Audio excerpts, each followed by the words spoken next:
Section 3, Heirs of Faith. Chapter 11, The Call of Abraham. This chapter is based on Genesis 12.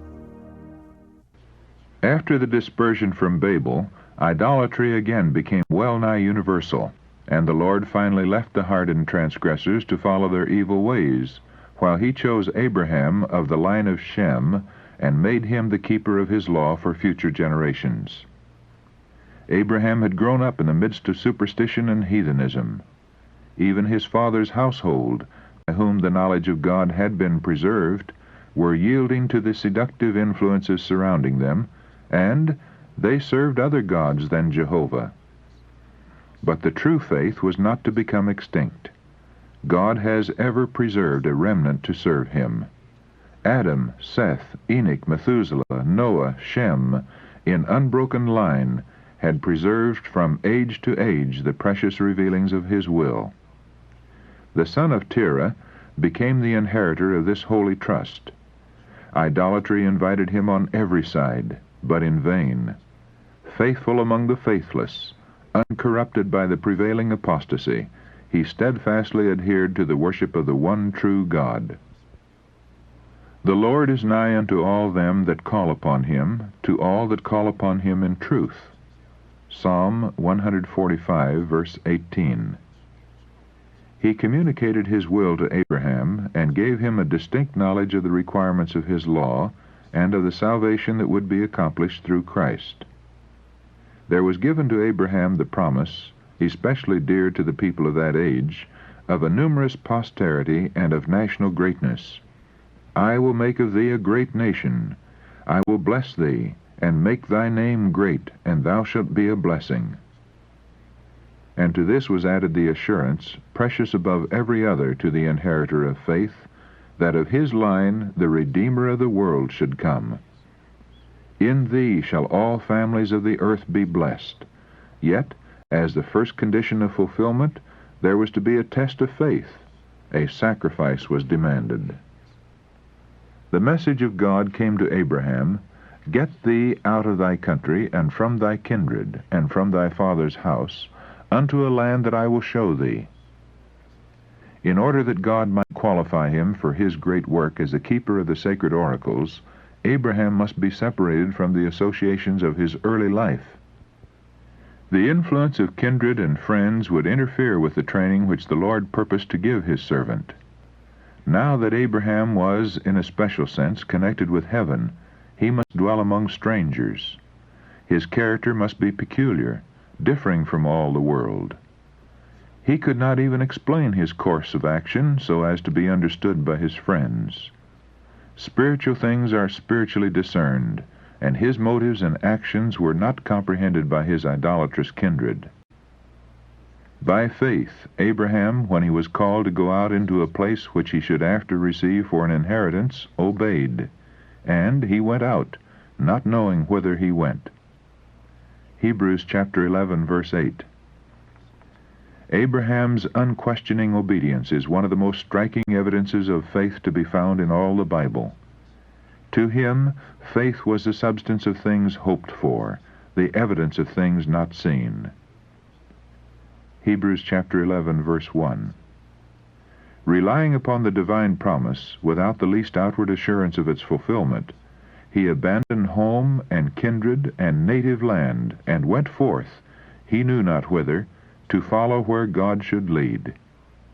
By faith, he became a sojourner in the land of promise, as in a land not his own, dwelling in tents with Isaac and Jacob, the heirs with him of the same promise.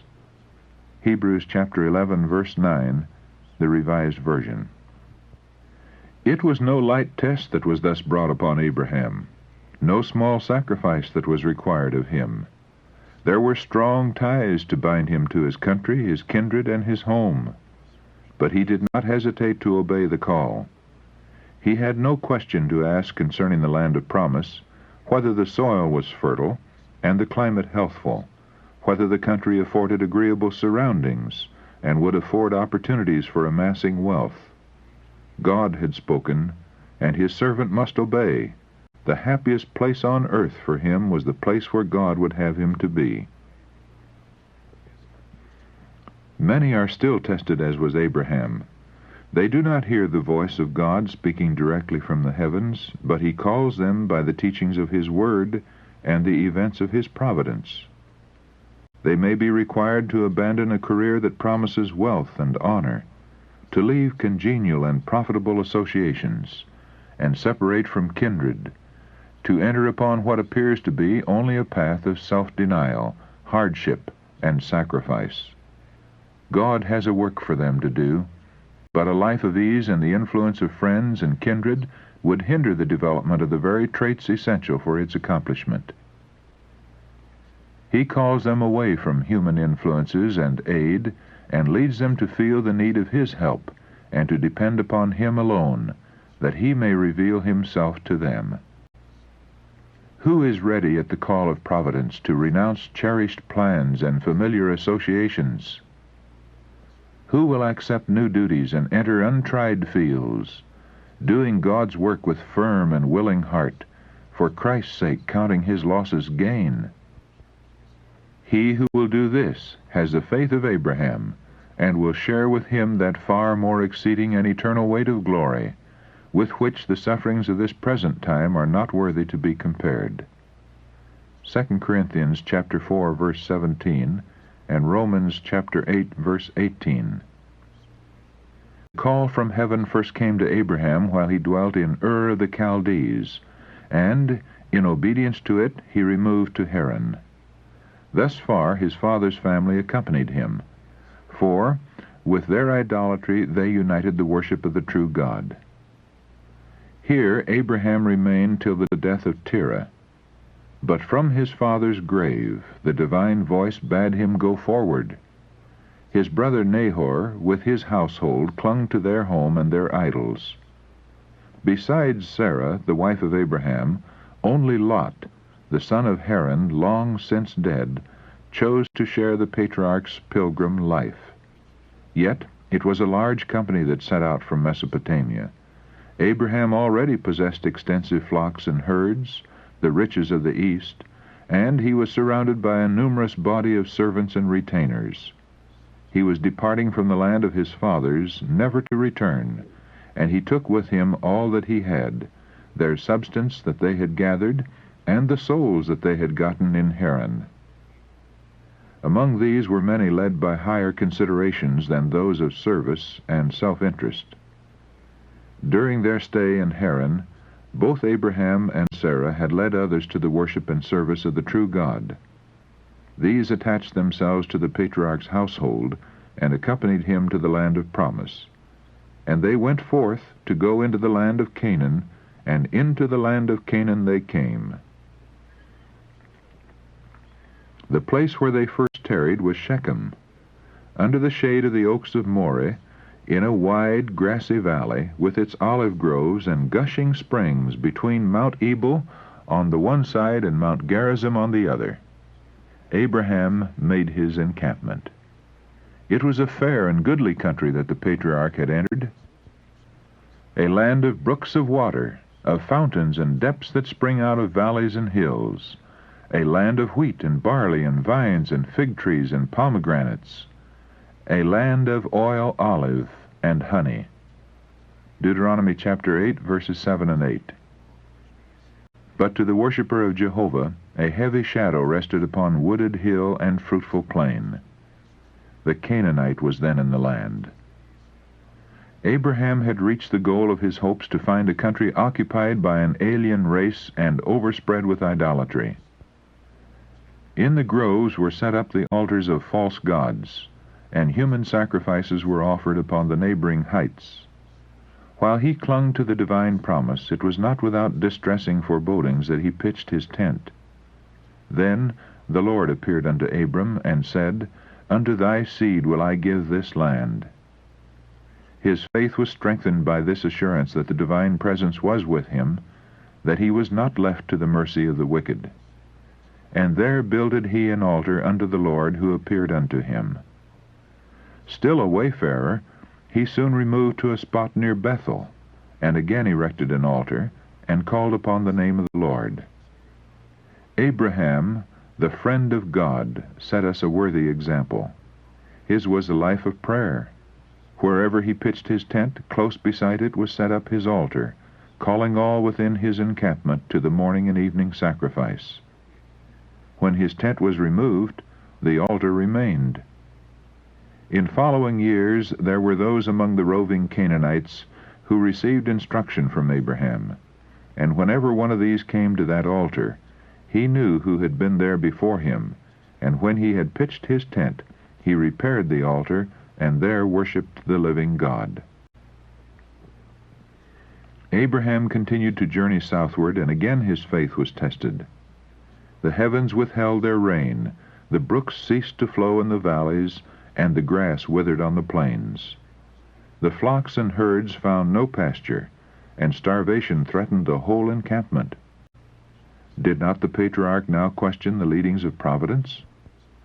Did he not look back with longing to the plenty of the Chaldean plains? All were eagerly watching to see what Abraham would do, as trouble after trouble came upon him. So long as his confidence appeared unshaken, they felt there was hope. They were assured that God was his friend, and that he was still guiding him. Abraham could not explain the leadings of providence. He had not realized his expectations, but he held fast the promise, "I will bless thee, and make thy name great, and thou shalt be a blessing." With earnest prayer he considered how to preserve the life of his people and his flocks, but he would not allow circumstances to shake his faith in God's word. To escape the famine he went down into Egypt. He did not forsake Canaan, or in his extremity turn back to the Chaldean land from which he came, where there was no scarcity of bread. But he sought a temporary refuge as near as possible to the land of promise, intending shortly to return where God had placed him. The Lord in his providence had brought this trial upon Abraham to teach him lessons of submission, patience, and faith, lessons that were to be placed on record for the benefit of all who should afterward be called to endure affliction. God leads his children by a way that they know not, but he does not forget or cast off those who put their trust in him. He permitted affliction to come upon Job, but he did not forsake him. He allowed the beloved John to be exiled to lonely Patmos, but the Son of God met him there, and his vision was filled with scenes of immortal glory. God permits trials to assail his people, that by their constancy and obedience they themselves may be spiritually enriched, and that their example may be a source of strength to others. "I know the thoughts that I think toward you, saith the Lord, thoughts of peace and not of evil." Jeremiah chapter 29, verse 11. The very trials that task our faith most severely, and make it seem that God has forsaken us, are to lead us closer to Christ, that we may lay all our burdens at his feet and experience the peace which he will give us in exchange. God has always tried his people in the furnace of affliction. It is in the heat of the furnace that the dross is separated from the true gold of the Christian character. Jesus watches the test. He knows what is needed to purify the precious metal, that it may reflect the radiance of his love. It is by close testing trials that God disciplines his servants. He sees that some have powers which may be used in the advancement of his work, and he puts these persons upon trial. In his providence he brings them into positions that test their character and reveal defects and weaknesses that have been hidden from their own knowledge. He gives them opportunity to correct these defects and to fit themselves for his service.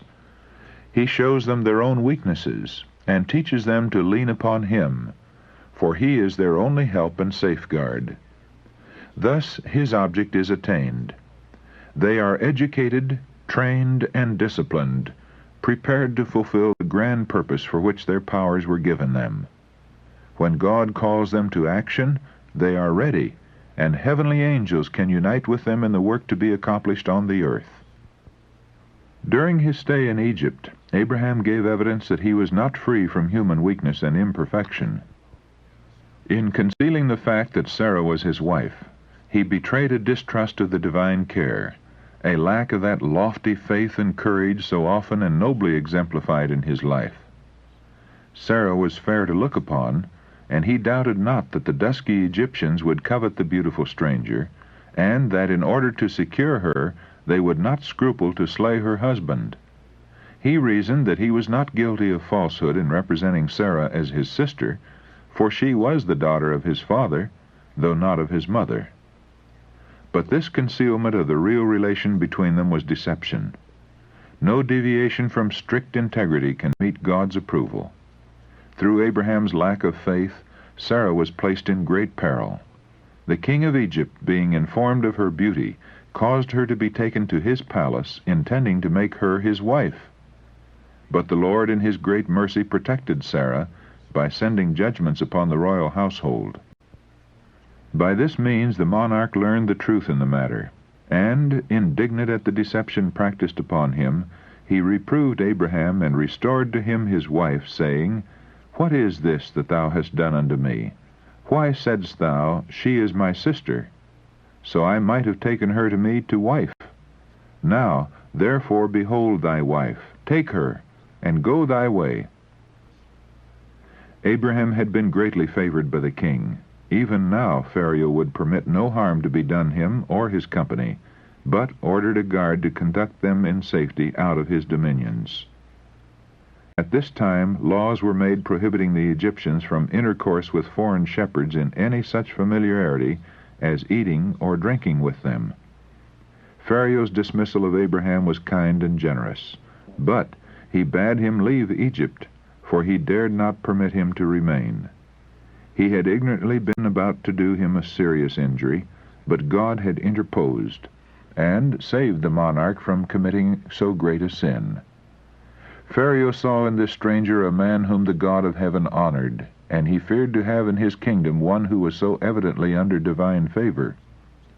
Should Abraham remain in Egypt, his increasing wealth and honor would be likely to excite the envy or covetousness of the Egyptians, and some injury might be done him, for which the monarch would be held responsible, and which might again bring judgments upon the royal house. The warning that had been given to Pharaoh proved a protection to Abraham in his after-intercourse with heathen peoples. For the matter could not be kept secret, and it was seen that the God whom Abraham worshipped would protect his servant, and that any injury done him would be avenged.